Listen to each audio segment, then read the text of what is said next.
Junio de 1063, cerca del pueblo en la cima de Cerami, isla de Sicilia, Roger de Hauteville, un aventurero normando, lidera una fuerza de unos 130 caballeros. Frente a él se aproxima un enorme ejército musulmán de alrededor de 3.000 jinetes árabes y bereberes. Los musulmanes están liderados por el poderoso emir siciliano Ibn al-Hawaz. El objetivo del emir es acabar con Roger y sus caballeros. Roger se enfrenta a una situación casi imposible. Lejos de su país natal, lidera un pequeño grupo de aventureros. ¿Cómo resistir el poder de esta enorme coalición sarracena? Pero Rogelio no se echará para atrás y prepara a sus hombres para la pelea de sus vidas. Mantengan el ánimo, valientes caballeros cristianos. Grita Rogelio. Todos llevamos el emblema de Cristo, y Él no abandonará este símbolo. Hoy, en Historia de las Cruzadas Reales, aprenderemos sobre este increíble enfrentamiento entre una pequeña fuerza de normandos y un gran ejército sarraceno. Esta batalla moldeó el futuro de Sicilia y ayudó a iniciar uno de los mayores movimientos medievales, las cruzadas. De hecho, la resistencia de Rogelio en Cerami ayudaría a definir la caballería misma en la Edad Media. Acompáñanos hoy en Historia Real de las Cruzadas y recuerda que no hay mejor maestro que la historia.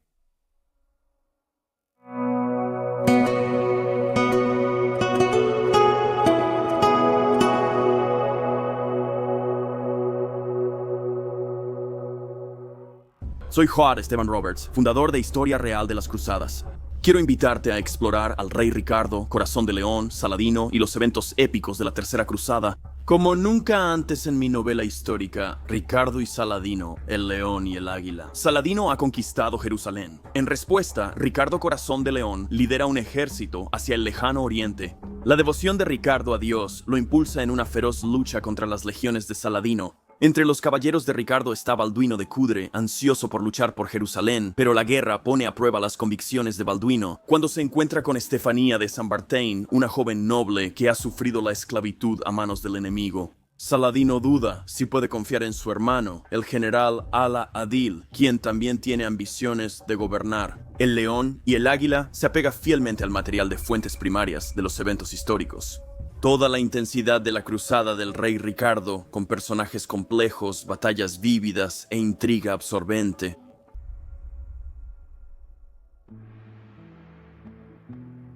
Roger de Hauteville, hijo de un caballero menor, nació en Normandía y sin embargo en 1061 estaba muy lejos, en el sur de Italia, donde se unió a su hermano Roberto Guiscardo para una de las grandes aventuras de la era medieval. Fue aquí donde Roger se preparó para invadir Sicilia, que entonces era un poderoso reino musulmán. ¿Cómo sucedió esto? ¿Cómo terminó este joven caballero de Normandía en esta aventura, lejos de casa, listo para librar una batalla épica en nombre de Dios? Aprenderemos más en un momento, pero primero examinemos el espíritu de Roger y de otros caballeros de la Alta Edad Media y cómo llegó a impregnarse de espiritualidad.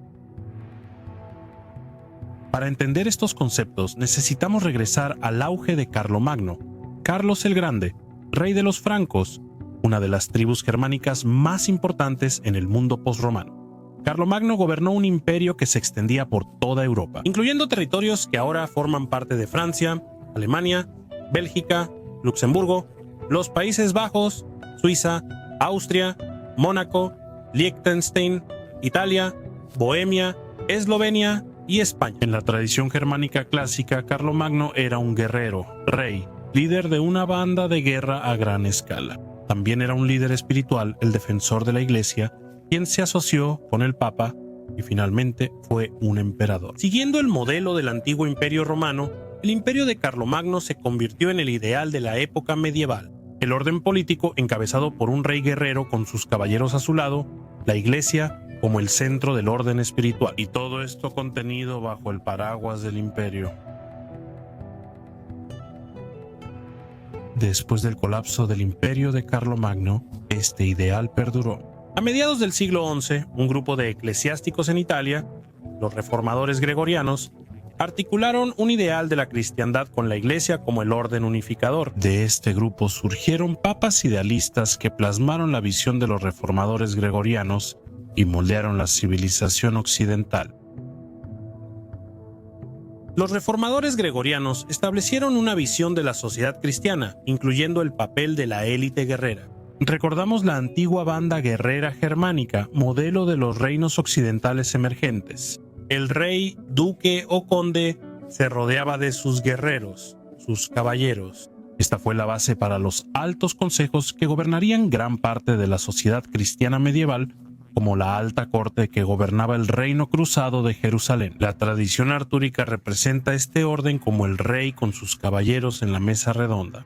Los papas gregorianos instaron a la élite guerrera a dejar de hacer la guerra entre ellos y, en su lugar, volver sus espadas contra los enemigos de Dios, aquellos que amenazaban el propio orden cristiano. Esto se basa en las primeras formas de la sociedad cristiana, que se remontan a los días de Constantino y a la teoría de la guerra justa de Agustín. Pero ahora los reformadores gregorianos articularon este deber del guerrero como algo sagrado, incluso comparable a la misión de los monjes que libraban una batalla espiritual. La guerra entre cristianos era el peor pecado de la clase guerrera, pues rompía el orden divino y condenaba a la élite armada al infierno. Los guerreros cristianos debían permanecer unidos como defensores de la cristiandad. Este ideal surgió en los difíciles siglos iniciales de la Europa medieval, cuando los nobles de los siglos IX y X enfrentaron invasiones de vikingos, magiares y moros. Los reformadores gregorianos comenzaron a enseñar mediante la Iglesia la naturaleza sagrada de esa actividad. La guerra sagrada surgió primero no en Tierra Santa, sino en España y Sicilia.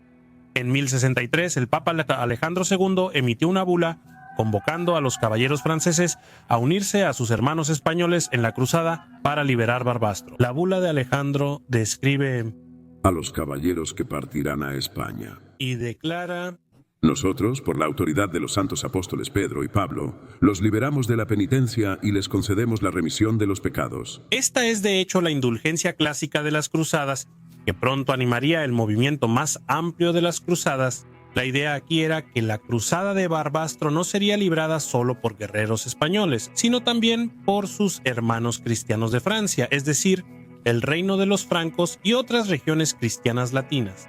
Así, la batalla para reconquistar España no concernía solo a los cristianos españoles, sino a toda la cristiandad. La bendición del Papa santificó la guerra, colmando a sus participantes de recompensas espirituales, escribe el historiador José O'Callaghan. En el pasado, uno podía expiar sus pecados entrando a un monasterio o yendo de peregrinación. Pero a partir de ese momento, la remisión podía obtenerse tomando las armas contra los enemigos de la sociedad cristiana. Los historiadores han debatido si la campaña de 1063 a 1064 por Barbastro debería considerarse la verdadera primera cruzada, pero sin duda jugó un papel en el desarrollo de las cruzadas y a menudo se le llama la Cruzada de Barbastro. Y esto nos lleva a nuestro ejemplo destacado de protocruzadas.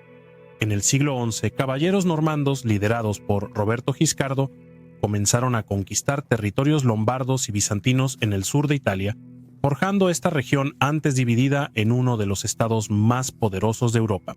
La isla de Sicilia, frente al sur de Italia, fue conquistada por musulmanes 2 siglos antes, y en ese momento era un fuerte emirato árabe bereber. Mientras consolidaba el poder en el sur de Italia, Roberto Guiscardo envió a su hermano menor, Rogelio, al mando de una modesta fuerza de caballeros normandos para arrebatar Sicilia al Islam. Los normandos capturaron primero Mesina en 1061, estableciendo un puesto avanzado en la parte noreste de la isla. Roberto puso a Rogelio a cargo de Mesina, dándole solo 130 caballeros para comenzar la conquista. Desde su capital en Palermo, el emir musulmán Ibn al-Jawaz juró destruir a estos invasores normandos. Sus aliados norteafricanos, los zíridas, enviaron un ejército bereber a Sicilia bajo el mando de los 2 príncipes Ayub y Ali, quienes se unieron al emir Ibn al-Jawaz. La coalición musulmana sumaba unos 3.000 jinetes y al menos el doble de esa cantidad en soldados de infantería.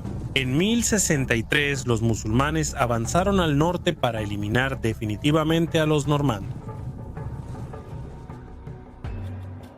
Roger estaba en una situación difícil. Como mencioné antes, tenía menos de 200 caballeros normandos en su ejército. Ahora marchó para enfrentarse a sus enemigos, liderando una fuerza de caballería de 130 jinetes, apoyados por una infantería de quizá unos pocos cientos. Sin embargo, Roger no se amedrentó y posicionó a sus fuerzas en la cima de una amplia pendiente cerca de Cherami. Sabiamente, Roger ocupó una posición elevada que limitaría la ventaja numérica de los musulmanes y obligaría a los musulmanes a atacar cuesta arriba.